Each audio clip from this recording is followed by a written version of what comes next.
All right, it's time for us to get started.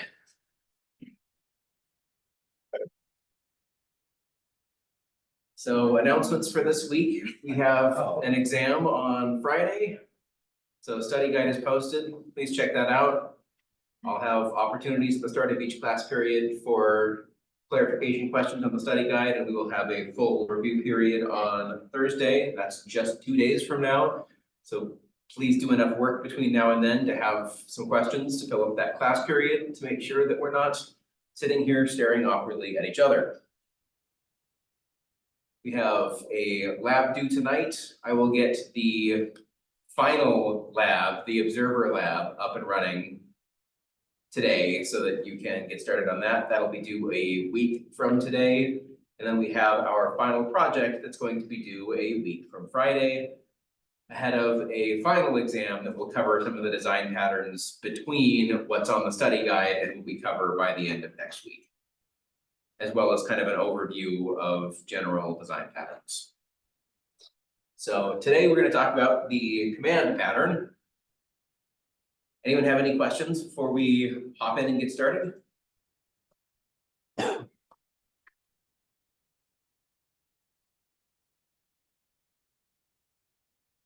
All right. We can do fun things here, like it's the command pattern. I should have done that. Should have done that to reveal that first. That would have been fun. So the command pattern is another new pattern that we're going to want to figure out how to use. So let's start in the realm of smart homes, because smart homes are something that is kind of up and coming, and there's a lot of relevance in the world for turning your home into an intelligent system. So we currently have access to things like smart lights, smart TVs, temperature control that can figure out what associated temperature. You can set very complicated temperature control systems. We have things like motion detection. You can put motion sensors on the ceiling. One of the very cool research directions that my graduate school advisor was in was trying to do things like using those motion detectors on the ceiling to be able to determine whether an older adult is experiencing the onset of dementia.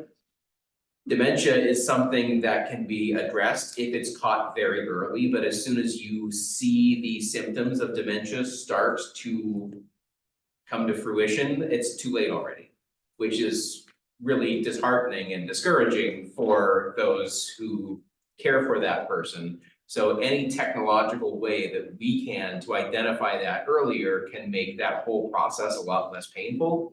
So it's something like determining via the motion sensors on your ceiling, how long does it take in the middle of the night to transition from the bed to the bathroom and then back? Something that even is just a half-second delay from what we've become accustomed to for this person can be a sign of the onset of decline.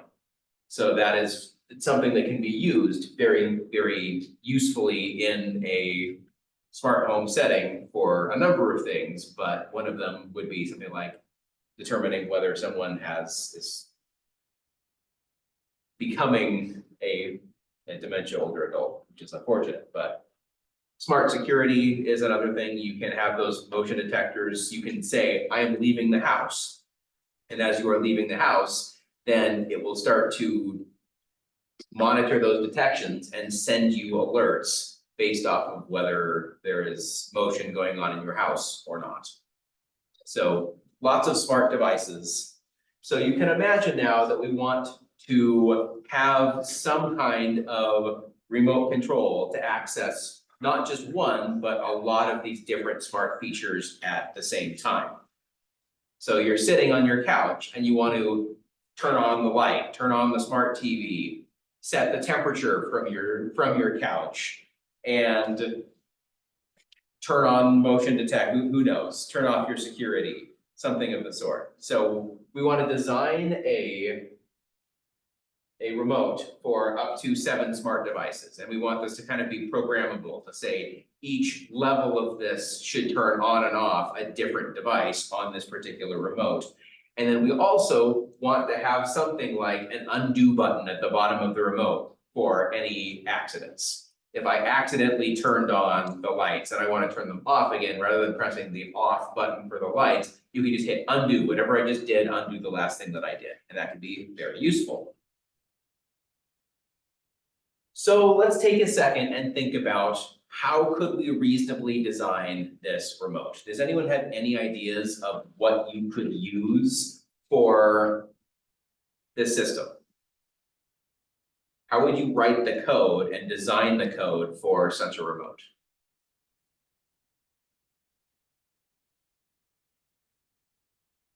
It's perfectly okay if it's a really bad idea. What I'll present next is going to be a really bad idea. So present a really bad idea and we can run with that.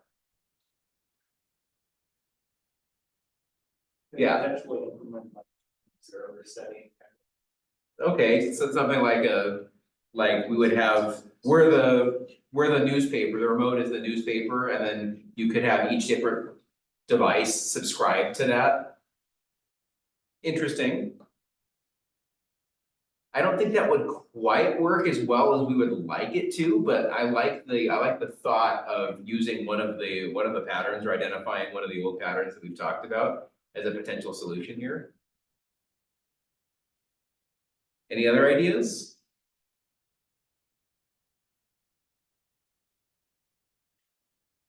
All right, we can reveal bad ideas, right? We'll be like, all right, here is a really bad idea. So we're going to have some different controls and we're going to, so there's an appliance control, a faucet control, a security control. We're going to have each different smart device like the TV, the outdoor light, the garden light. So you can see that we have a bunch of different smart devices. We have a bunch of different ways. Each one of them has some different controls that are associated with them. What issues do we see with this solution? If you're a designer, if you're taking into account everything that we've talked about so far in this class, what issues would you identify? Even if you don't necessarily have a solution to that issue, what are some of the issues with this design? Not really a super clear connection when everything's connected. Yeah, that's a lot of it, right? There's kind of a lack of a connection. What tool could we use to connect some of these things together?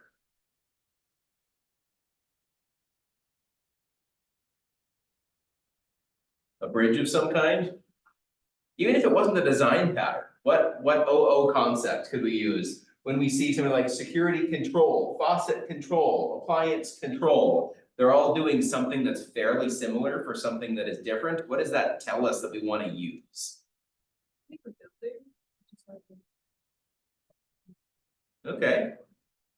A bridge or a builder. I'm looking for something even simpler. Some kind of inheritance hierarchy. What do we use as the base of that inheritance? We need interfaces. Really good. I probably should have done a drum roll for that. So we certainly have a lack of interfaces, but we also don't really have extendability here. So as we add more and more classes to this, as more smart technology is invented, we don't know what the next 5 years are going to bring in smart technology. And as tech savvy people, of course, we want to be among the first adopters of new technology. So we want to be able to have a system where we can add that new technology as we generate it.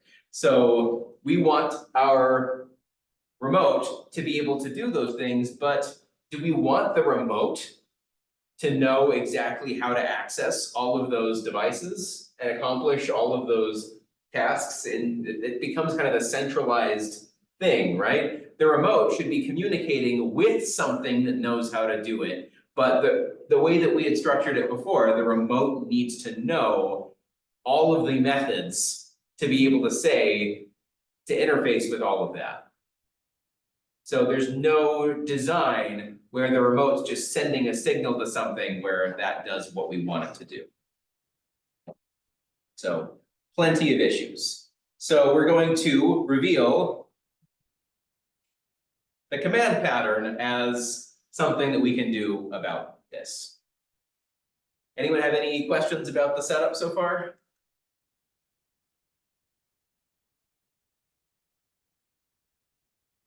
All right, onwards.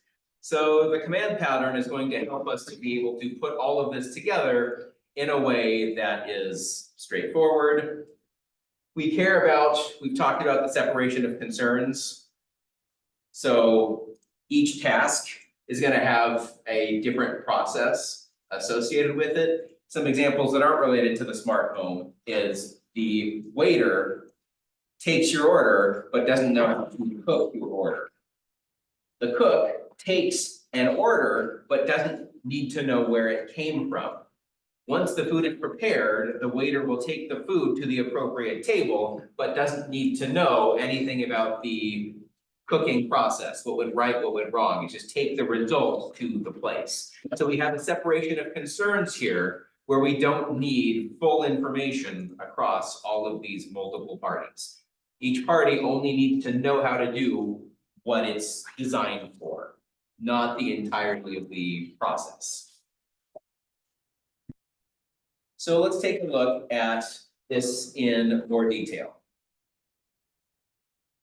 So here we have kind of a order to this process of ordering food. So we start with the client. The client wants to create the command object. Think of the command object as the instructions for the waiter. So it's something like, here is my order, here is the command object that is the food that I would like. But it's not food, it's an order for food.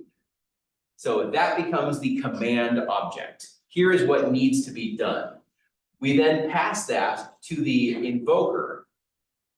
The invoker sets the associated command.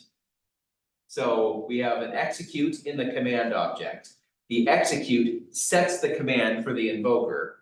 The invoker's execute then come back as a list of actions, and then the list of actions get done. So the waiter takes the order that is the associated objects that we want to create, passes it to the cook. The cook knows the set of instructions that needs to be done to create that food, so they're able to action by action produce the food and then pass it back to be able to be done. So we kind of see a process through the client to the command object, to the invoker, back to the command object, back to the receiver for that command. So go ahead and take a moment to kind of, I guess, digest this and see if you can relate it to the. Let's see, you get that, can I zoom in? Yes, I can, good. Make that a little bit bigger so people can actually read it.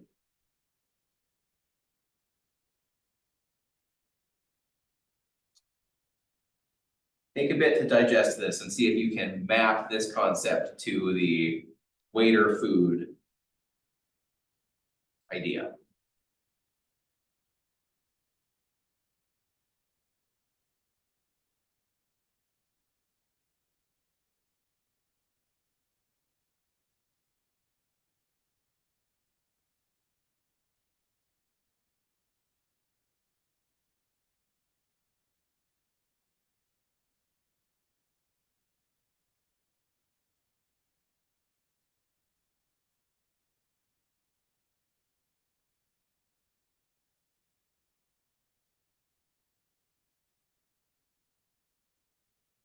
We're creating a command object that kind of encapsulates the actions that need to be done, so that when we're ready, we just do it.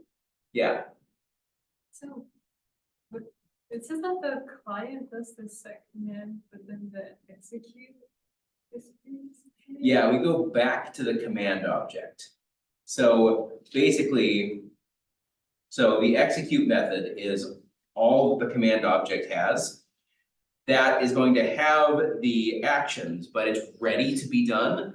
It doesn't, let's say that the cook has a long line of orders. We're encapsulating the command such that when the cook is free, the cook can start the order. So we define kind of a, here's what you do once you're ready to do this. And then we're going to kind of call the set command. And now we're ready to do the execution of those actions on the receiver.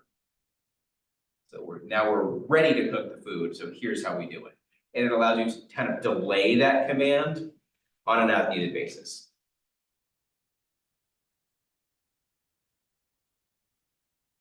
Oh no, it's not the same as PowerPoint. Escape doesn't zoom you back out. Let's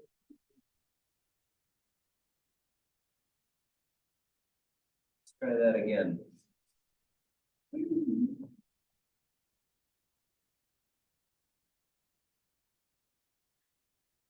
At least it's in the same slide. Questions before we move on?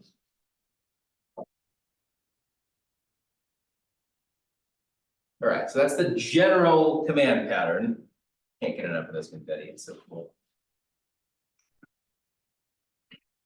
So let's actually take a look at the code for this. So the interface for command, it just is going to say that anything that implements this interface needs to have an execute function. So very simple interface with a single method. And so now we could imagine that we have a light on command. This is going to encapsulate this turning the light on into a class, where the light on command in its constructor is going to take a light, set the field to be the parameter, and then the execute for the light on command turns on the light. So we have this execute for the light on command. We know exactly what that's going to do without doing it. And then when we call the execute command, that's when we turn the light on.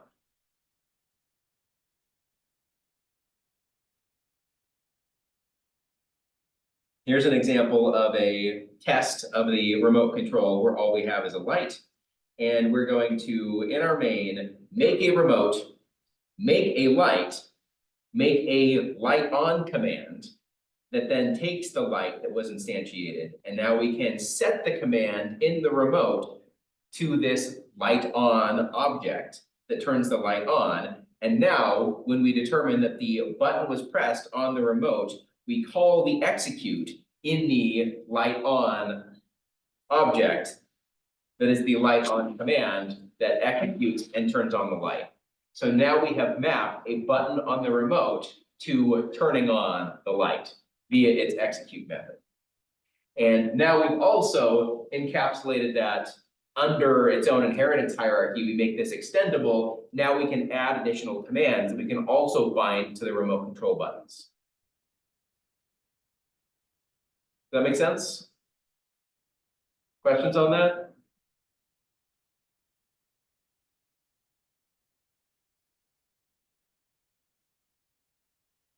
All right, let's introduce, in general, this command pattern.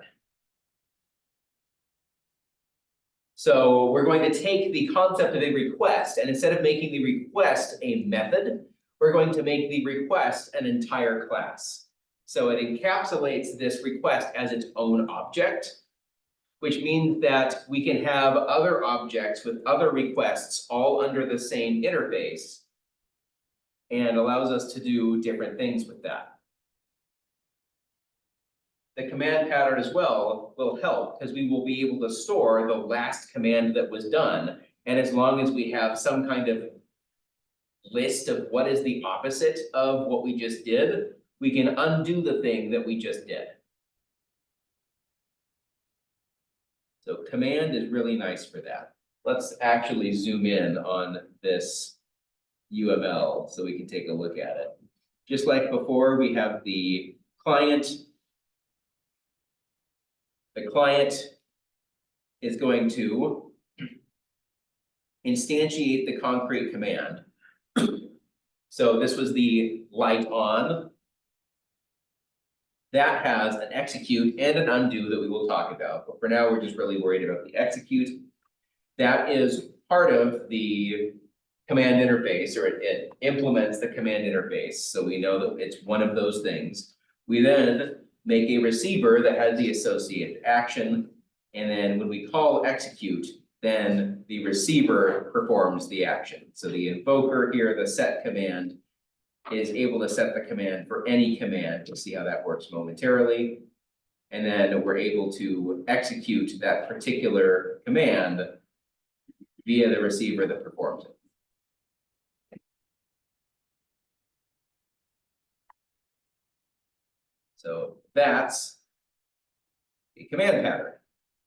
So now we just need to figure out how are we actually going to bind this to this really old looking remote.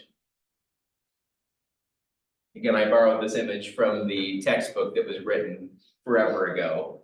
So it looks nice and retro. So we have a remote. The remote has 7 slots, kind of an on column and an off column. You can imagine turning something on and something off, where we can now, kind of like the old phones, we can put little slips of paper or something in there that says what this particular on-off controls.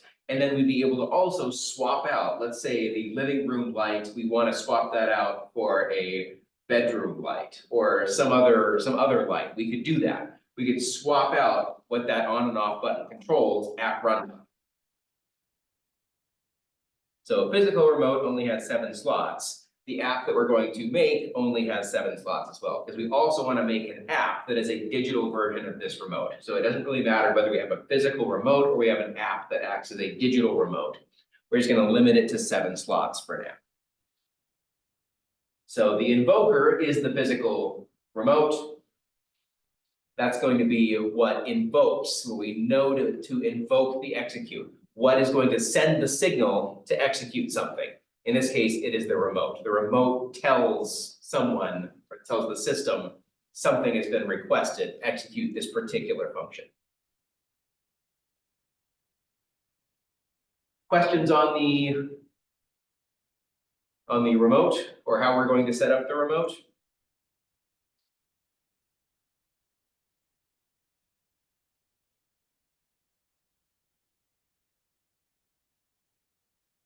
All right, so let's implement the remote.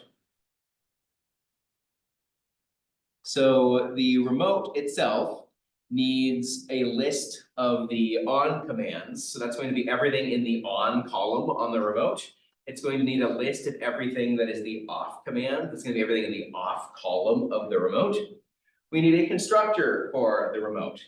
Note that we know there are exactly 7 slots, so this code uses the constant 7. I hate this and think that it should be some kind of static class constant that is pulled out and then used in here. We shouldn't ever have a constant like 7 in your code. And that way, when we make this class, we could go quickly edit these 7 to something else and it would propagate to everywhere that involves this constant of a 7. We don't know that this is going to be the only place that the 7 is used. It may end up showing up 5 other places, 10 other places in the code. If you have a static final class constant, then you know that if you update it in one place, it'll propagate to all of the places that we use that 7. So see, there's a 7 here and a 7 here and a 7 here. I hate that. We're also going to have this concept of a no command. That means that there's nothing assigned to that button. So execute will do nothing. So for each one, we're going to initially set them, instead of to null, to do nothing. And that way we're not going to, if we press a button, we're not going to crash the entire system and get a null pointer exception. We're going to instead get an execute function that does nothing as the no command. So we're going to make a set command method that's going to take the associated slot in the remote. We need an on command and an off command for the associated, what is this going to do? So we would have made an on command for turn on the living room light and an off command for turn off the living room light. Then we would have a slot that is saying set row 3 equal to the living room light. Here's the turn on the living room light command, turn off the living room light command. They're going to be bound to the on button and off button in that row respectively. So on commands of that slot is going to be whatever was passed in as the on command. The off commands of that slot is going to be whatever was passed in as the off command. We then need to know whether the on button was pushed or an off button was pushed for this particular row. So we're going to say, for this particular slot, we're going to call the execute function of the on whenever the on button is pushed. We're going to execute the off commands execute whenever the off button is pushed for this slot. So these are just listeners for that. And we will know whenever a certain button was pushed, we'll do some kind of analysis. What button were you? Go call the on button was pushed or off button was pushed method when that particular button is pushed on the remote. We also have a toString that tells us everything we need to know about the remote control. This would be more useful on the app, where we're going to display the remote control as a digital product rather than as a physical good. So this toString would be more so used for an app. Questions on the remote code?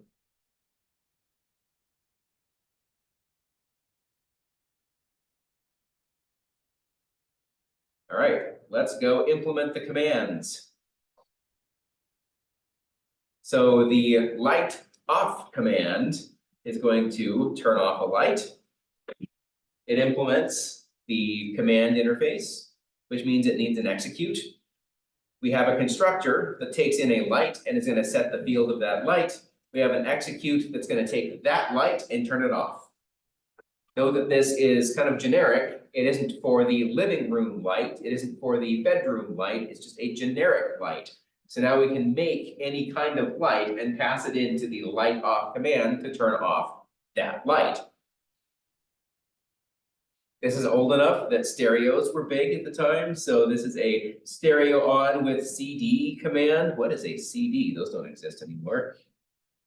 So we'll have a stereo object, we'll have a constructor that takes in a stereo parameter. We're going to set the field to the parameter that's passed in, and then the execute is going to turn on the stereo, set the CD, and set the volume to 11, because of course, this is going to be for a party, the volume needs to be 11 out of 10. So the stereo itself would support turning on, off, setting an associated CD, an associated DVD, set the radio, and set the volume. So that's everything that we would assume is inside of this stereo object. It's really retro today. We're feeling really retro. As we have the new designified slides, we're talking about the oldest content. It's a great contrast. English majors would love this.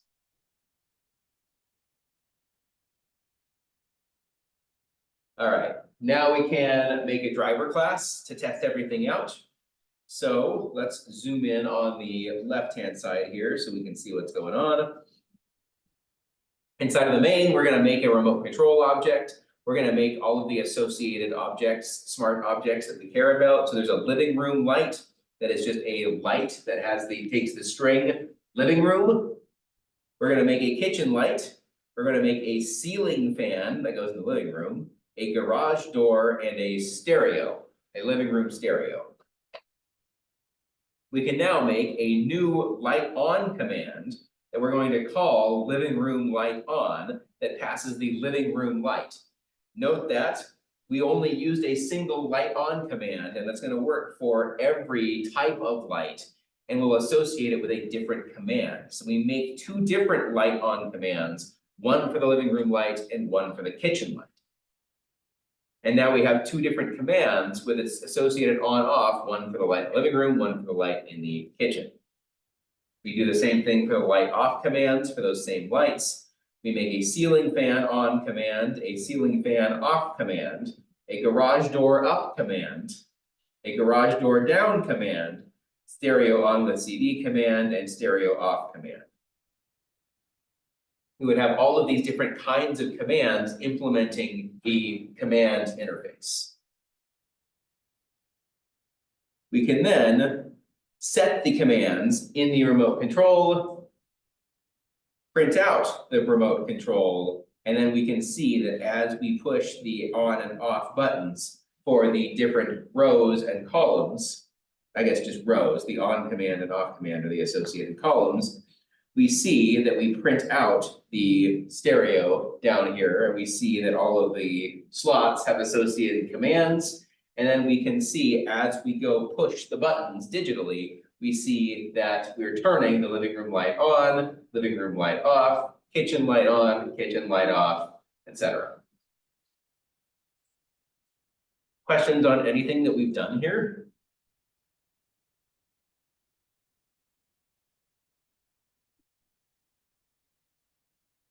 Would be a way to kind of simplify it into like kind of Boolean conditions instead of running two statements for kind of each. That would be the non-command patternified version, so yes, you could swap on to off and off to on. But in this case, you wouldn't have a different command for the kitchen light and the living room light. The fact that we have a kitchen light on and a living room light on is associated with a particular button. If you pushed a button for that, like you could separate the on off into a single button that toggles in between them, sure. But you need that additional logic for if it's on, what does pushing the button mean? If it's off, what is pushing the button? You'd have to incorporate that into your code somehow. But yeah, we could make the remote simpler if we needed to or wanted to. Note that having these on and off buttons is kind of just a design decision. You can imagine a remote that controls literally anything. You can imagine commands that aren't necessarily buttons, but are clicks, a command that is pressing enter on something.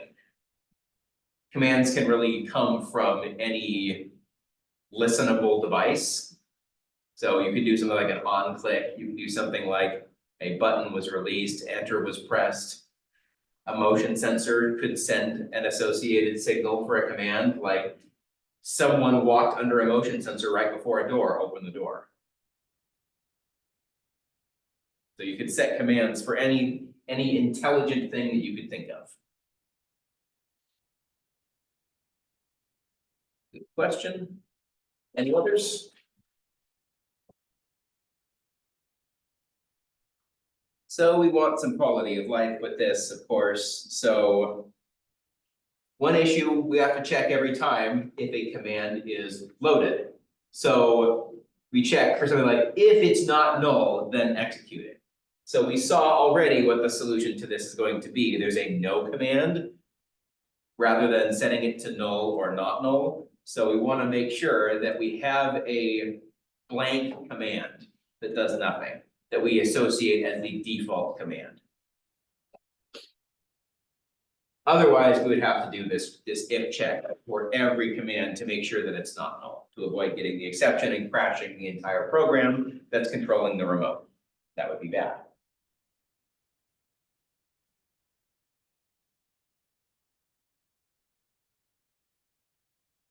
So we're going to make a class called noCommand.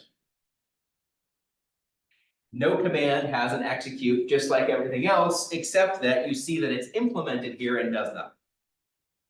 So when we go make our remote, this is inside of the remote's constructor, we're going to make a command that is of type noCommand, and then we're going to set everything to that noCommand by default. And this says the button does nothing, not the button breaks the remote.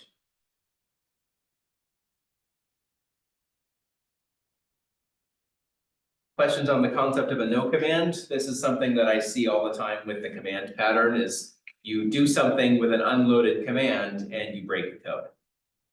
We want to avoid that.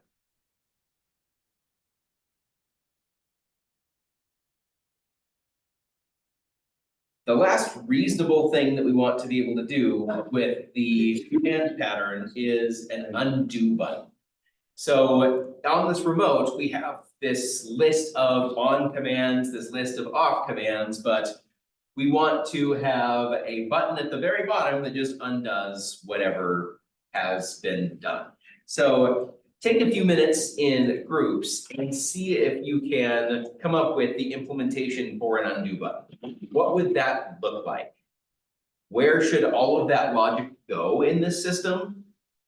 Should it be in the remote? Should it be in the commands? Where do you want to store all of the associated information that you need to be able to undo the last action that was done?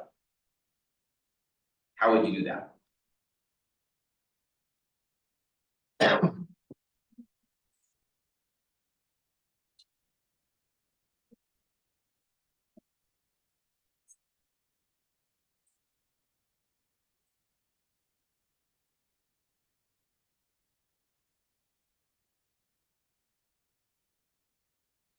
Those are cool thoughts floating up to the surface.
Any thoughts?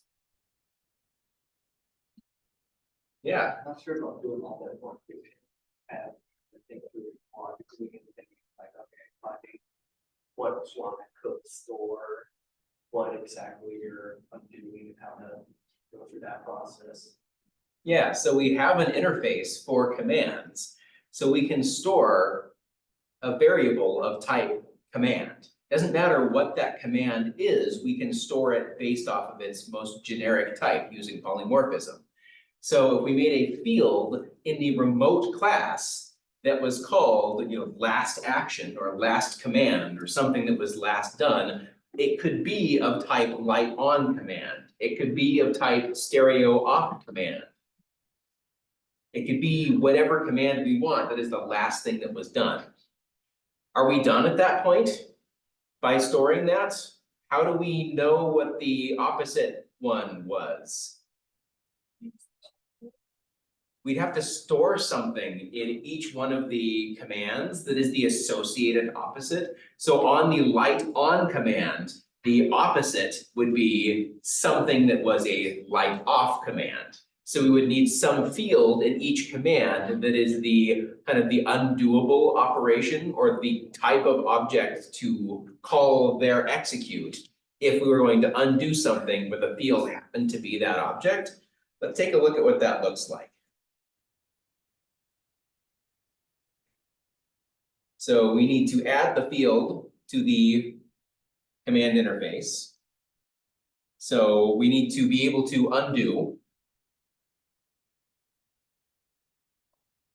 If execute is light.off, then undo is light.on. If the light on command is execute is light.on, then the undo is light.off. And now we can call an undo method on each object, where the undo just specifies the opposite of the execute. Since it's operating on the same object, we don't need to make a new object. We just need to specify what action is that. The more complicated thing would be to instantiate a brand new light off command and call that light off commands.execute.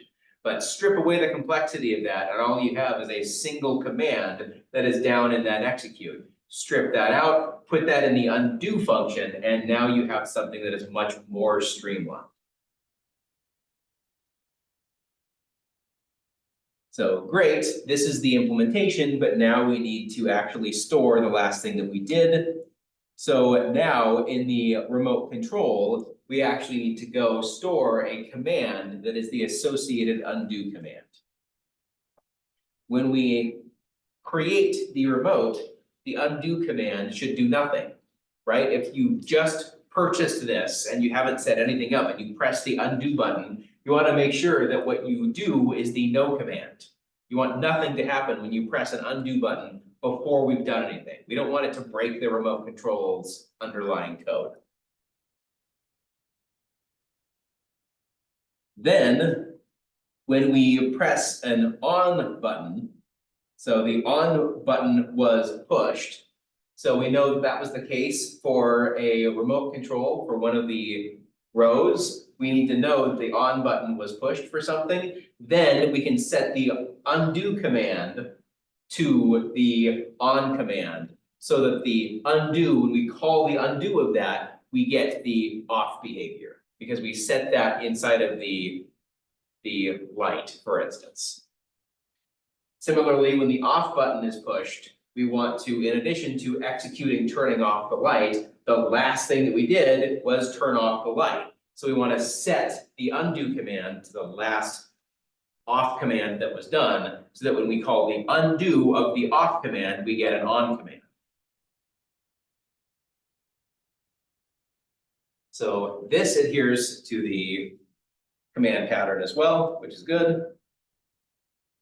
Questions on any of the undo logic? So you need an undo function that lives inside of each command, and then you need an undo command field inside of the remote object.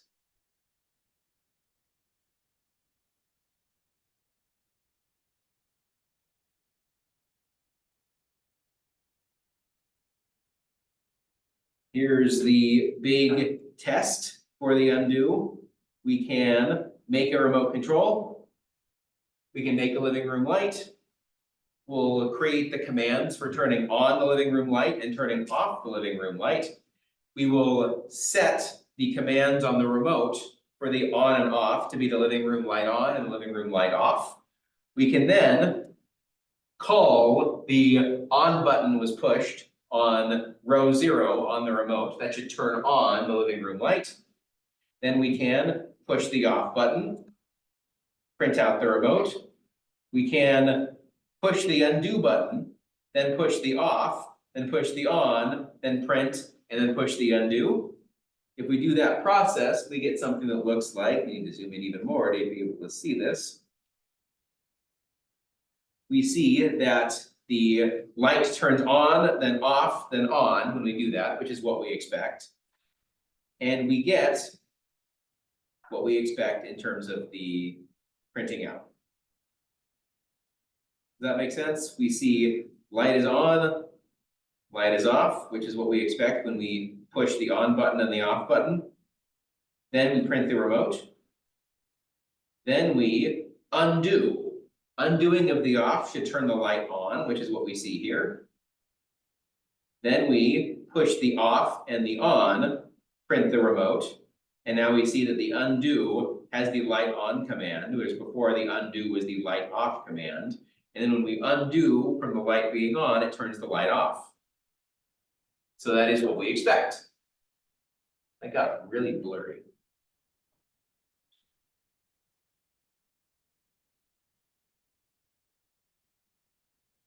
Questions about that? Does that make sense? How this code produces this behavior?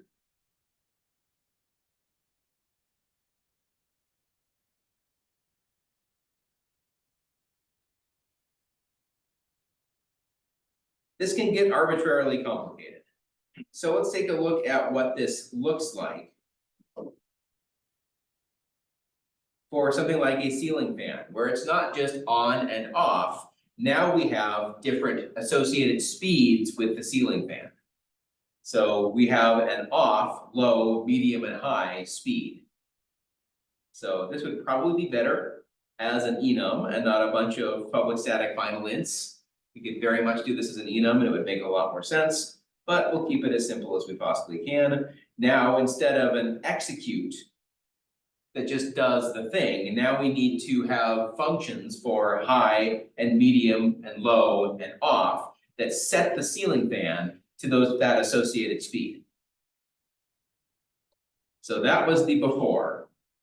After, now we have an associated command for each one of these. So we're abstracting this out into classes for each one of those associated speeds. So ceiling fan high command is going to take an associated ceiling fan, and for an undo, we need to know what the associated previous speed was.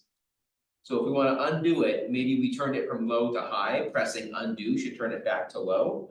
So this is going to store the previous speed for the undo. The actual constructor for the ceiling fan high command is going to associate the parameter with the field. Execute for this is going to get the associated speed of the ceiling fan and set that at the previous speed in case we want to undo it. And then set the ceiling fan to the high speed. Undo now looks gross, but we need some way of setting it back to whatever it was.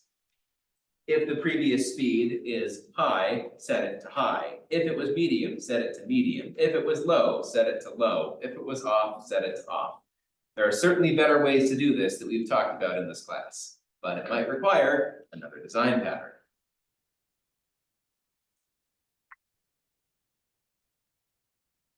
Questions on this object and how this differs from a light switch just being on off to now a ceiling fan being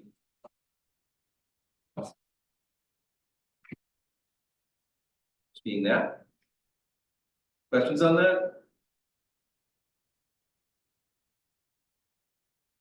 Let's take a look at the test. So we can write a driver for this, and again, we just make a remote. We make a ceiling fan. We make the associated commands for a medium, high, and off. We don't make one for low, we don't worry about it. So we're going to set the commands, so 0 starts out as medium and 1 starts out as high, whereas the off turns it off. So the on turns the associated speed, the off turns it off. So now, when we push the on button for row 0, we turn the ceiling fan on to speed medium. When we push the off button, it turns the fan off. If we undo at that point, then we know the last speed that it was at before it was turned off was medium. So that should bring it back to medium. We then push the second rows on, which is going to turn it to high. We then undo, and the last speed that it was at was medium. So now instead of turning it off, Now it goes back to its previous speed that was medium and not off. Fancy. So we'll come back to this, there are only a couple more slides. What I would request of people is that you remember, I know this is tough because our memories suck, especially mine. But remember what it was like to sit through this. And we're going to have a post survey during tomorrow's class about what it was like to have access to our fun toys during this slide, and as well as the overall design of the slide deck. So please keep that in mind. I'll ask you about it tomorrow.